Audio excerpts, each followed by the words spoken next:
Hola todas, ¿cómo estás? Mi nombre es Jess.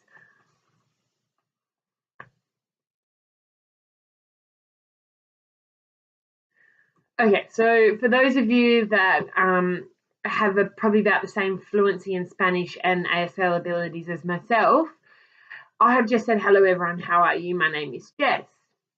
Hopefully by doing that, I've just demonstrated how it might feel for a child who has a language and communication disorder, and also the impact it can have on a child who is not only struggling to communicate properly, but to have the same access to the curriculum as others. These skills are extremely important for the intellectual, social, and emotional development of children. They are also essential to participation in the classroom and can be extremely debilitating. And for students who do have language and communication disabilities, they're not always able to sustain the same verbal pace of instruction or able to understand the content of ideas that the teacher is discussing, or even have the ability to be able to communicate what they do or do not know. This can result in them becoming withdrawn or appearing inattentive. And most will also have an awareness that their performance is below average, which can result in a sense of demoralization and defeat. Disorders may range in a severity from mild to profound. Child might have one or a combination of the disorders. It could be their primary disorder or secondary to other disabilities. There are two components of language and communication, speech and language. So speech involves a physical process of verbal communication. It has a phonological level as well as a phonetic level, which is often referred to as articulation. And there's four possible errors that can be made when articulating speech sounds: so substitution, omission, distortions, and additions. Children with phonological disorders, they will often struggle with resembling sounds like T and D, or for example, sounds that are made at the back of the mouth or sounds that are made at the front of the mouth. So words like dot can become got. Difficulties in fluency. This is usually in the form of stuttering, stammering, or cluttering. There's often a disruption in the forward flow of speech in ways of hesitation, prolongations, or distortions. Language is more concerned with the meaning and comprehension rather than sounds. It can be categorized under three headings. So there's content, form, and function. Each are all essential for communication to be effective, and difficulties can be in one or multitude of them. Form includes a phonological awareness, syntax and morphology or grammar.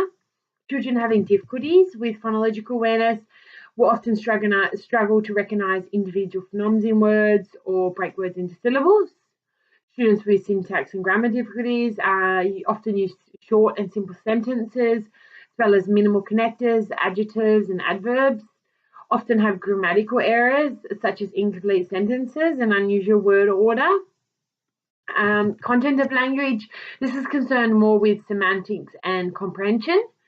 Children with semantic difficulties often struggle to understand the meaning of words and sentences, as well as use synonyms, antonyms, multiple meaning words, and figurative language, and will quite often use filler words like which are a pretty big indication that they're searching for a word or thinking. Children with comprehension difficulties, they usually give unusual or incorrect responses, have poor problem-solving abilities, and more than often provide answers before the whole question's been asked. And finally, the functional use of language. This is concerned with pragmatics, and children with these impairments often have trouble understanding non-verbal communication. They will have poor social skills and quite often struggle to have an awareness of the listener. The two strategies I've included are dialogic reading and self-regulated strategy development. While dialogic reading is more suited for early learners, or those with significant impairments like autism spectrum disorder, self-regulated strategy development is more of a great tool for UDL, as it's been proven to be effective not only with students who are having language and communication difficulties or disorders, but also students in mainstream education. Dialogic reading is effective because essentially children become active participants rather than passive listeners. It involves the reader following a peer system where the reader prompts the child to say something about the book, evaluates the child's response, expands on the child's response by rephrasing and adding information to it, and then repeating the response. It also encourages active engagement by asking the child 5 types of question prompts, which is represented by the acronym CROWD. So this is completion, recall, open-ended, work and distancing prompts.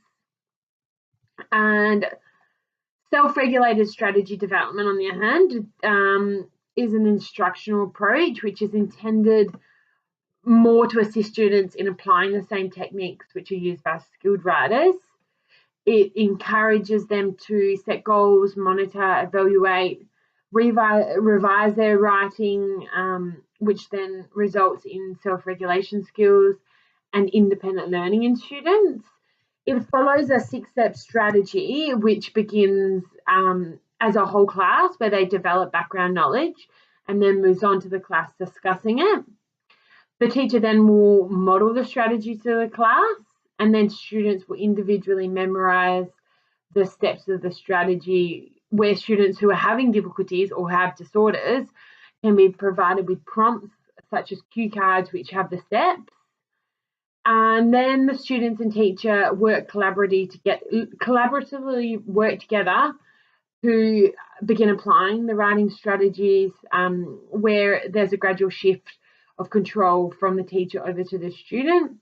And then finally, the students independently use the strategy to effectively plan their own writing all by themselves.